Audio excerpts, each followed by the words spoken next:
Vida, né? E trazemos aqui para falar um pouco sobre um tema muito importante e relevante que tem ganhado destaque, principalmente nos últimos anos, né? Que é a imunização. Trouxemos a nossa convidada especial, Patrícia Fernandes Costa. Ela que é enfermeira da USF do Nestor Guimarães, especialista em saúde da família, mestrada em saúde coletiva pela Universidade Federal da Bahia, né, membro da Sociedade Brasileira de Imunizações e já atuou como coordenadora das redes de vacinas de Vitória da Conquista. Bom dia, Patrícia. Bom dia, é um prazer estar aqui dando início a esse projeto tão bacana e tão interessante, que é expandir, na verdade, essa proposta e divulgar o conhecimento para a população. Que bom que a senhora topou em participar. Muito obrigado. Eu agradeço. A senhora poderia fornecer uma noção de como as fake news sobre vacinação elas começaram a ganhar força e quais são os impactos delas sobre a confiança pública nas vacinas? Na verdade, a questão de informações divulgadas de maneira equivocada não é uma coisa tão nova. É uma discussão recente, mas isso já começou e já tem outras histórias relacionadas a essa questão de divulgação de informação falsa. Há exemplo de um médico, na verdade hoje ele perdeu a licença para exercer a medicina, mas ele, Andrew Chadwick, ele divulgou informação, inclusive em uma revista de grande importância e grande relevância, sobre a questão e a influência de vacina, na época a vacina tríplice viral, e o autismo. E tudo isso começou e foi divulgada essas informações, e depois foi comprovado que essa pesquisa ela foi fraudada. Inclusive, a revista ela teve que se desculpar, e inclusive esse profissional ele perdeu a licença para exercer a medicina. Na pandemia, se agravou. A gente tinha uma ideia de que o Brasil, de certa forma, estava meio que imune a fake news, a falta de informação. E na pandemia a gente viu isso bem claro, com a divulgação de informações, tanto com relação à própria pandemia, quanto com relação a tratamentos e depois com as vacinas para a Covid-19. Então isso, de certa forma, gerou uma quebra nessa confiança e o que acabou agravando, na verdade, as coberturas vacinais e a queda de coberturas vacinais e também a quebra de confiança na vacinação. E tudo isso traz um grande risco, que é o risco de retorno de doenças que até o momento estavam sendo controladas por meio da vacinação.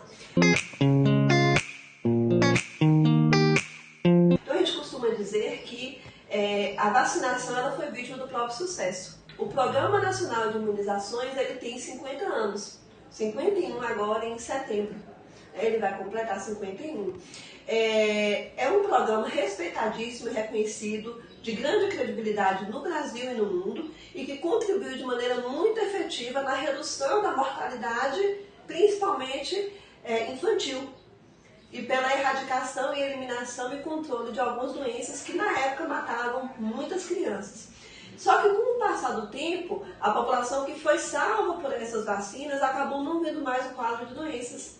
E acabou, na verdade, diminuindo a importância de se vacinar e a importância de manter aquelas crianças protegidas. Ou seja, eu sou uma mãe que tomei a vacina naquele período, na década de 70 e 80, e na verdade assim, eu não vejo mais essa doença e eu não reconheço a importância de ter o meu filho vacinado para essas doenças, porque essas doenças não existem mais, eu não costumo ver com tanta frequência.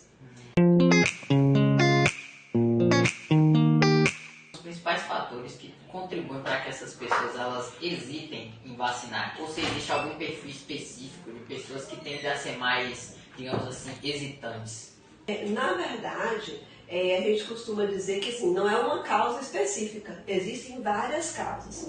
A gente começa dizendo das causas que uma foi essa que a gente colocou, a questão de não reconhecer o risco. E por isso acaba adiando muitas vezes não reconhecendo a importância de se vacinar.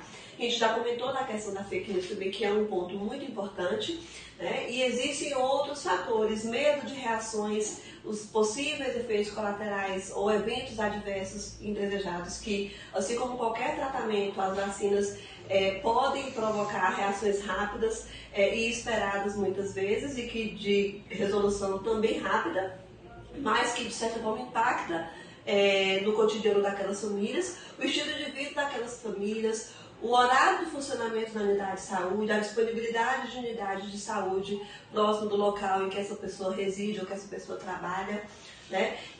O acesso à informação também sobre a importância da vacinação, tudo isso são fatores que acabam influenciando na questão do atraso vacinal ou na recusa, que a gente chama de hesitação vacinal. A gente tem dois extremos, um que faz todas as vacinas, que aceita todas as vacinas, e o outro que não aceita nenhuma. No meio desse processo, tem pessoas que acabam adiando, eu vou amanhã, eu vou depois. Muitas vezes também a disponibilidade desses imunobiológicos que podem influenciar também, ou seja, eu vou hoje em unidade de saúde e não encontro aquela vacina. De repente amanhã eu não vou mais, porque eu não tenho tempo, eu me programei para ir naquele período, não tem, eu acabo adiando, deixando para lá aquela oportunidade para estar vacinando.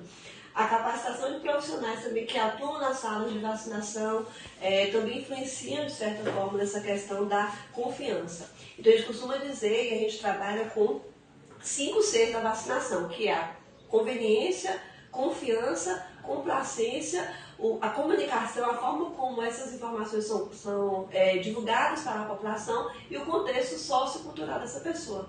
Também que acaba influenciando no sentido de problemas religiosos, políticos, culturais, tudo isso acaba também influenciando na confiança das vacinas. Então não tem um perfil específico, né? São várias causas, é multifatorial, né, na verdade. Pode ser qualquer pessoa, pode ser hesitante. Isso, ela pode atrasar aquela vacina por algum motivo ou por outro, ela pode não querer fazer apenas aquela vacina específica. Eu não quero fazer aquela vacina no meu filho, as outras eu faço, de repente essa eu não faço. Por isso.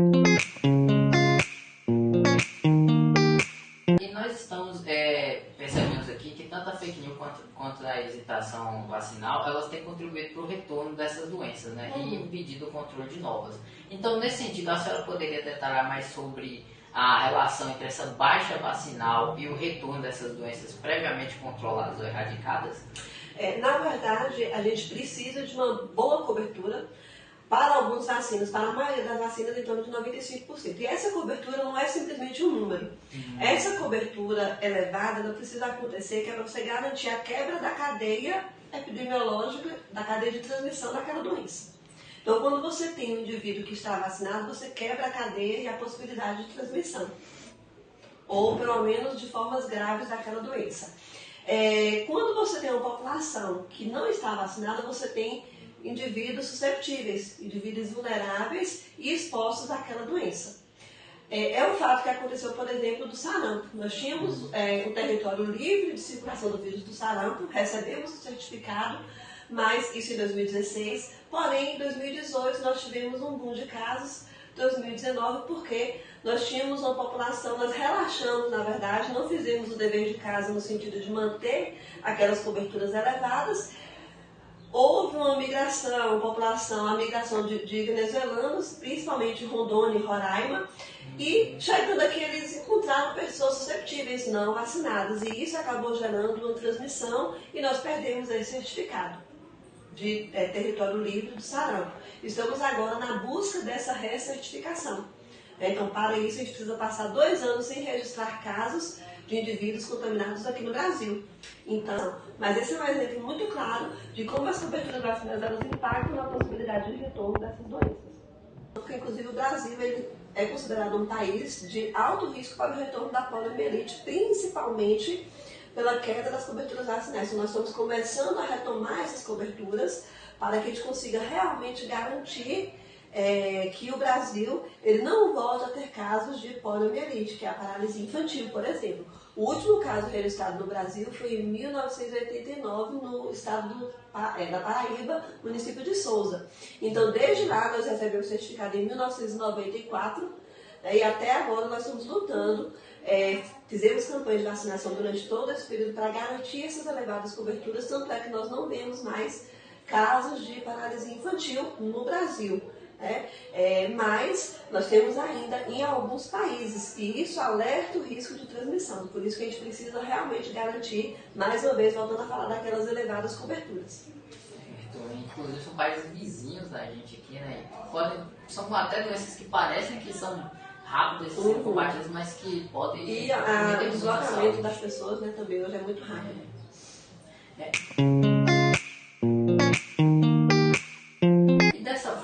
quais estratégias que a senhora enxerga que o SUS ele poderia adotar ou implementar para melhorar essa cobertura vacinal e enfrentar essa hesitação e essa fake news? Eu acho que o ponto fundamental, não existe uma solução mágica, né? Uma solução para reconquistar essa confiança nas vacinas. A gente tem uma história de sucesso, o PNI é uma história de sucesso, e nós precisamos chamar isso de volta à população.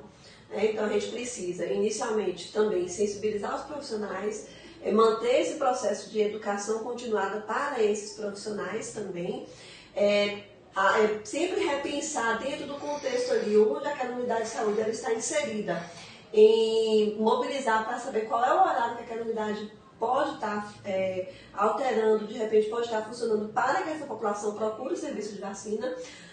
Também nós não temos mais como ficar simplesmente restrito à sala de vacina, porque esperando aquelas pessoas chegarem, a gente tem que dar aquela estratégia. Se Maomé não vai até a montanha vai até a Maomé. Então, por isso que o Ministério da Saúde, ele colocou, inclusive, aquela questão de vacinação nas escolas, porque boa parte dessas crianças, adolescentes, estão onde? Nas escolas. Então, essa parceria também é muito importante, de estar incentivando, de estar orientando esses pais, orientando esses estudantes, essas crianças e adolescentes que estão na escola, professores, né, sobre a importância de garantir esse acesso e essa parceria também para que a população e que a vacina chegue para essa população. Essas são algumas estratégias que podem estar sendo implementadas.